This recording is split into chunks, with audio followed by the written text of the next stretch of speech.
तीन खास मेहमान इस वक्त हमारे साथ मौजूद हैं। हमारे साथ हैं आचार्य लोकेश मुनि, रितेश्वर जी महाराज, श्री आनंदम धाम से स्वामी जितेंद्रानंद सरस्वती, जनरल सेक्रेटरी अखिल भारतीय संत समिति से। और राम मंदिर का मुद्दा जिस तरीके से गरमाया हुआ है, राजनीति तो शुरू हो गई है। पहले सनातन के नाम पर बवाल और अब राम मंदिर की प्राण प्रतिष्ठा को लेकर राजनीति का नया अध्याय शुरू हो चुका है। करेंगे बातचीत और जानेंगे संत समाज इस पर क्या सोचता है। सबसे पहले आपसे जानना चाहूंगी, पहले सनातन के नाम पर बवाल, जिस तरीके से बयानबाजियां हुई आपने देखी। राम मंदिर की प्राण प्रतिष्ठा, 500 सालों का इंतजार अब खत्म हुआ है और अब कहीं जाकर ये वक्त आया है। इसे लेकर संत समाज क्या कहता है, कैसे सोचता है इसे? पूरा संत समाज एकजुट है। 13 अखाड़े, 127 संप्रदाय, 127 संप्रदायों के अंदर कुछ सेक्ट है, वो 159 है। ये सभी अयोध्या पधार रहे हैं। लेकिन हमने बवाल किन बातों पे काटा कि फला शंकराचार्य जी नहीं आ रहे। तीनों शंकराचार्यों ने अपनी स्थिति स्पष्ट कर दी। और चौथे जो सज्जन स्वयं को कि ये 7 जो घुड़सवार हैं दिल्ली जा रहे हैं, तो 8वां पीछे से व्यक्ति कहे कि मैं भी घुड़सवार हूँ, भले वो गधा पे बैठा हो। तो ऐसे भाव में लगे हुए लोग, सुप्रीम कोर्ट ने जिनके ऊपर प्रतिबंध तक लगा दिया कि इनका अभिषेक ही नहीं हो सकता। और भारत सरकार के गृह मंत्रालय ने ज्योतिष पीठ पे शंकराचार्य के रूप में स्वामी वासुदेवानंद सरस्वती जी को स्वीकार किया है। और श्री राम जन्मभूमि तीर्थ क्षेत्र ट्रस्ट के सबसे वरिष्ठतम ट्रस्टी भी हैं।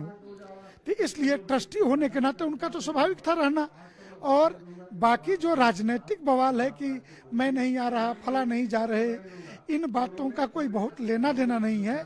समाज जिस तरीके से खड़ा हो गया है, भगवान राम से भी 2 कदम आगे राम के भक्त खड़े हो गए हैं। ये ऐसी परिस्थिति है कि मैं एक बात जरूर कहता हूँ कि त्रेता और कलयुग में एक अंतर है। त्रेता में ऋषि यज्ञ करते थे तो राक्षस बिना बुलाए आके हड्डी डाल जाते थे। अभी तो उन राक्षसों को भी आमंत्रण जा रहा तो डर के मारे वो अयोध्या आने को तैयार नहीं है। ये स्थिति बन गई है। धर्म और राजनीति हमेशा से साथ साथ चलती रही है। कम से कम भारतीय लोकतंत्र में बहुत दफे ये देखने को मिला है।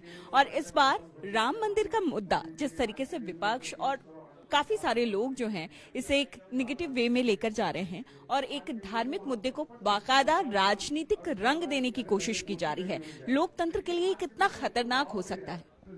देखिए, लोकतंत्र के लिए जातिवादी जुनून और सांप्रदायिक कट्टरता, ये दोनों नुकसानदेह होती है। और जिस तरह से इन बातों को उभारा जा रहा है राजनीतिक लाभ के लिए, वो कदापि देश के हित में नहीं है। बल्कि मैं ये कहना चाहूँगा कि जब हम धर्म और राजनीति की बात करते हैं, और कभी कभी ये भी कहा जाता है कि हमारा देश जो है वो धर्म निरपेक्ष है, इसमें संशोधन की आवश्यकता है। अरे भला, धर्म तो इस देश की आत्मा है, उससे वो निरपेक्ष कैसे हो सकता है? अगर कहना ही हो, इसे पंथ निरपेक्ष कह सकते हैं, संप्रदाय निरपेक्ष कह सकते हैं, मजहब निरपेक्ष कह सकते हैं। जिस देश के लोकसभा के अंदर, न्यायालय के अंदर सत्यमेव जयते का, धर्म की जय का, संविधान के अंदर जहां प्रावधान हो, तो पहले इस बात को समझने की जरूरत है। और दूसरे में ये भी कहना चाहूंगा कि अगर राजनीति धर्म से प्रभावित नहीं होगी तो केवल उसमें फिर जो है नीति नाम की कोई चीज नहीं रहेगी, राज बचेगा। धर्म, प्राचीन समय में भी राजा महाराजा जो है ऋषि मुनियों के पास मार्गदर्शन लेने के लिए जाते थे। इसलिए राजनीति का ऊपर धर्म का प्रभाव होना जो है और धर्म के द्वारा संचालित होना कहीं दिक्कत नहीं है। हाँ, धर्म में राजनीति नहीं आनी चाहिए, ये आवश्यक है। तो इस दृष्टि से ये जो कार्यक्रम है वो अपने आप के अंदर विशुद्ध रूप से, और आज अपेक्षा जो जिस बात की है, धर्म के 3 आयाम है, अध्यात्म, नैतिकता और उपासना। आज धर्म को अध्यात्म से जोड़ने की जरूरत है, न कि उसे संप्रदाय और राजनीति की ओर ले जाने की। ठीक है, आपने संप्रदाय और राजनीति की बात की, लेकिन राम मंदिर के मुद्दे को बहुत सारे लोग ऐसे हैं जो कह रहे हैं कि पर्टिकुलर किसी धर्म और जाति से ऊपर उठ के ये राजनीतिक मुद्दा बन गया है। सनातन को लेकर, सनातन वैसे भी हमेशा से सॉफ्ट टारगेट रहा है यहाँ पर, और जिस तरीके से राम मंदिर को लेकर आरोप लगते रहे हैं, उन आरोपों के बाद आप क्या कहना चाहेंगे लोगों को कि जिस राम मंदिर की प्राण प्रतिष्ठा, वो कुछ लोगों के राम नहीं है, पूरे हिंदुस्तान के राम है, जो उनको मानते हैं उनके राम हैं। देखिए, पहली बात तो ये है कि भारत में मैकॉले की शिक्षा पद्धति के कारण ये जो सो कॉल्ड लोग अपने आप को एजुकेटेड कहते हैं, वो एजुकेटेड हैं नहीं, लिटरेट हैं। वो लिटरेसी और एजुकेशन में अंतर है। इनको न संप्रदाय पता है, न इनको धर्म पता है, सही धर्म किसको कहते हैं, आध्यात्म पता नहीं है, उपासना पता नहीं है, ज्ञान पता नहीं है। ये सब जो भी बातें करते हैं ये केवल और केवल अज्ञानता के कारण करते हैं। राजनीति शब्द को इतना बुरा शब्द से प्रयोग किया जाता है कि इस राम मंदिर में राजनीति क्यों? कमाल है, जिन लोगों ने अपने मैनिफेस्टो में राम मंदिर बनाने के लिए निरंतर अपने आप को टारगेटेड करवाया, उनके परिवारों के ऊपर टारगेट हुए, वो उनकी सरकारें बर्खास्त की गई। आज अगर उन्होंने राम मंदिर को अपने दृढ़ता से बनवाने में अपना योगदान दिया है तो उनको या उनके जज्बे को क्यों नहीं पूरे देश को कहना चाहिए कि आपने ये कराया और हम आपको धन्यवाद देते हैं। पहली बात यह है, अगर गुलाब का फूल खिला हुआ है और उस फूल के सुगंध को आपकी नासिका तक ले जाना हो तो हवा ले जाती है वहां तक, उसको संवाहक और एजेंट कहते हैं।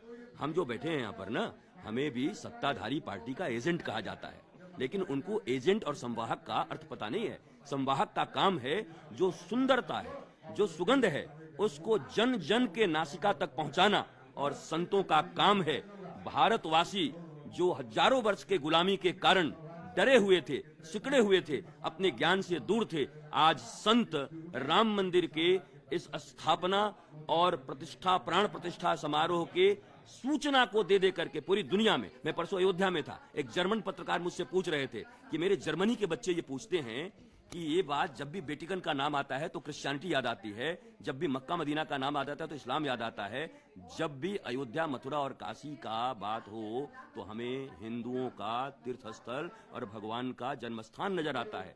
जर्मनी के पत्रकार ने मुझे जर्मन बच्चों के बारे में ये बताया, भारत में बैठे ये लोग, क्या इनको पता नहीं है कि अयोध्या किसके लिए है, मथुरा किसके लिए है, काशी किसके लिए है? ये विचलित हो चुके हैं। और जिन लोगों ने राम मंदिर बनवाने में अपना योगदान दिया है, मुक्त कंठ से संतों का काम है उनका प्रशंसा करना, ताकि ऐसे लोग और राम के पथ पर चलें। हम क्या उनको छुपाएंगे कि वो राजनीति कर रहे हैं? मुक्त कंठ से नाम ले रहे हैं, बीजेपी नाम लेते हैं ना, बीजेपी तो नहीं है, पाकिस्तान जनता पार्टी नहीं है ना, भारत की जनता पार्टी ने किया है और अच्छा किया है। अच्छा, लेकिन संत समाज का एक बहुत बड़ा हिस्सा, उनकी नाराजगी की भी बात तो सामने आ रही है। देखिए, संत समाज के आप देखिए, हमारे यहाँ पर अधिकारी बैठे हुए हैं, आपके अकाट्य तर्क, चाहे किसी ने कोई प्रश्न किया आपने दिया।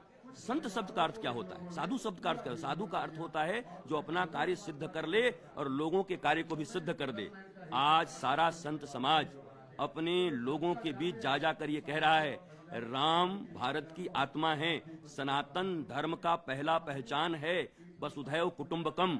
8 अरब लोग हमारे कुटुंब के, परिवार के लोग हैं। राम केवल 145 करोड़ भारतीयों के नहीं है, बल्कि 8 अरब पूरी दुनिया के लोगों के हैं। और आज पूरी दुनिया मानवता के गीत गा रही है प्रभु श्री राम के कारण। अच्छा, कहा तो ये भी जा रहा है कि उद्धव ठाकरे जो हैं, उनका कहना है कि जहां पर राम का जन्म हुआ, प्राण प्रतिष्ठा तो वहां हो ही नहीं रही है। राम उद्धव ठाकरे अयोध्या आए हैं या उनके पिताजी भी अयोध्या आए थे?